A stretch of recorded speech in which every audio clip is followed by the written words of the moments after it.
Well, it could save your job or take your job. The technology behind artificial intelligence is racing so fast that many industries don't know whether to be excited or scared, and journalism is no different. In this video, we'll dive into how AI is disrupting the economics of journalism, why local news is disappearing, and where we may be heading if things don't change.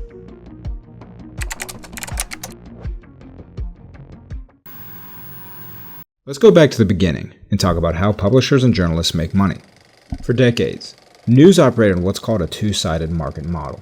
On one side, audiences bought newspapers or subscribed to online publishers. On the other side, advertisers paid for space to reach those audiences. Newsrooms sat right in the middle, connecting readers to advertisers. This structure is what's known as the network effect. The more readers you have, the more valuable your ad space becomes. The larger audience, the greater potential to make money from ads. Now, this is the basics of media advertising, the same as it works on platforms like YouTube. The network effect was a leading revenue mechanism for smaller publishers. Niche audiences, especially based on location, allowed publications with lower reader counts to run ads on their papers for a smaller but more reasonable amount of ad revenue. But this would all change with the rise of platforms like YouTube and new technologies like artificial intelligence. By the early 2010s, platforms like Facebook started to collect enough data on us to serve personalized ads. They used early versions of artificial intelligence and machine learning to match advertisers from across the web to audiences on their platforms. Your hobbies, shopping habits, and even local weather patterns were plotted into a system that served you ads. In the industry, this is known as programmatic advertising, the automated buying and selling of digital ad space using technology rather than manual negotiation. This broke the traditional role that newsrooms had connecting advertisers to readers.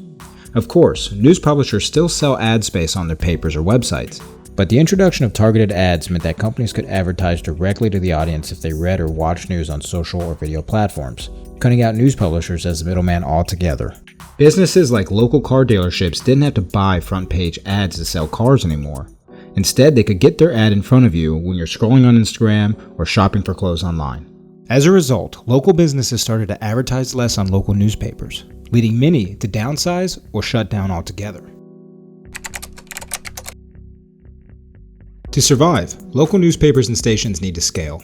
They need more readers and more eyes watching their programming to sell ads against.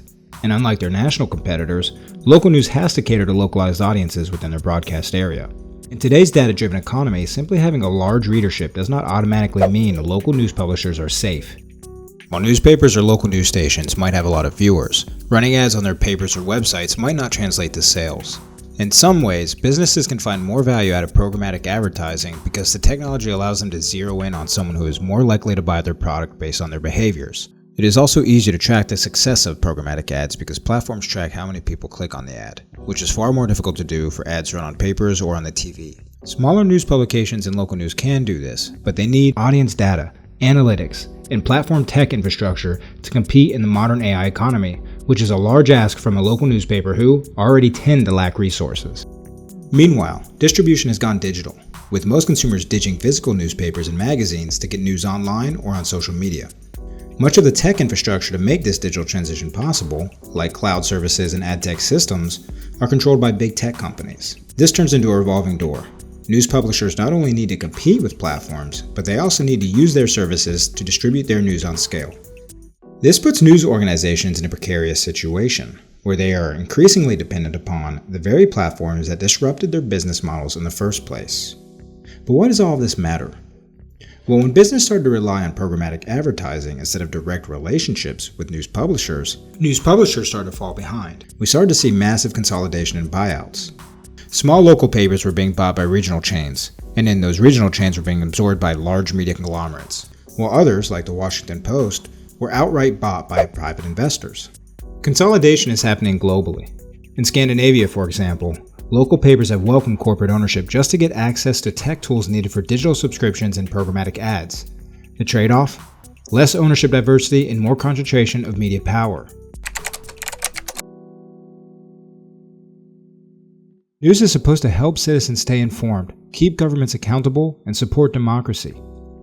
But artificial intelligence undermines the economics that make this possible. When many of the publications we read online are heavily reliant on tech platforms for revenue and distribution, it puts restraints on editorial freedom. Criticizing an investor can have serious financial consequences. And when algorithms personalize content to maximize clicks, we risk echo chambers, polarization, and the decline of shared information. And because programmatic ads prioritize targeting users rather than supporting contexts, advertising in news has lost its unique value. So where does this leave the industry? With AI increasing revenue for platforms while siphoning profits away from publishers, is there a path forward where newsrooms can maintain journalist integrity while being profitable? Yes, and here's how. It's arguable that no one knows their audiences better than journalists, and although newsrooms have become increasingly dependent on platforms for ad revenue, it doesn't mean that they're chained to them forever. Newsrooms should focus on what was working before programmatic advertising, fostering relationships with businesses to sell ads directly to their readers. Journalists are some of the most trusted sources a community has, and newsrooms can ethically leverage this to drive away their dependence on platforms. Ultimately, publishers own their website and their content, and can create ads based off the data that they collect from their subscribers. In fact, many large publications have already been doing this for years, but smaller publications tend to lack the expertise or money to be able to do this, especially in local news. But as the technology advances, it should become cheaper and more available to implement at a much lower cost.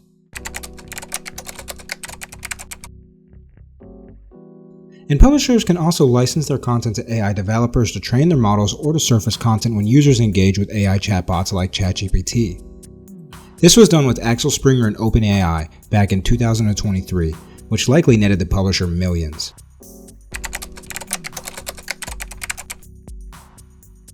Due to the rate in which media publishing reacts to new technology, it is likely that most newsrooms will wait for governmental policy or intervention to make the changes needed to survive the AI storm. Public opinion is beginning to sour on AI, and many online publishers are suing AI developers for copyright claims.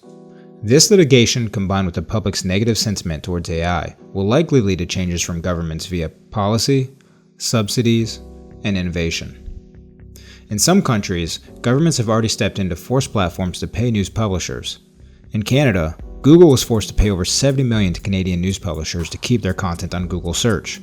Ideally, news publishers should find ways to work around AI and programmatic advertising before governments begin to step in.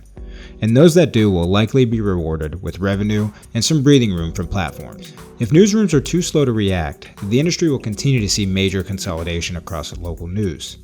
Even two of the largest media conglomerates in the US, Scripps and Sinclair, are flirting with a merger that will likely challenge rules in place that ban broadcasters from owning stations that reach more than 39% of the country.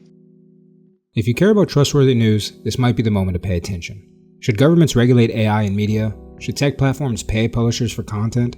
Or should news organizations reinvent themselves entirely? Let me know what you think in the comments below, and don't forget to like and subscribe for more of these videos.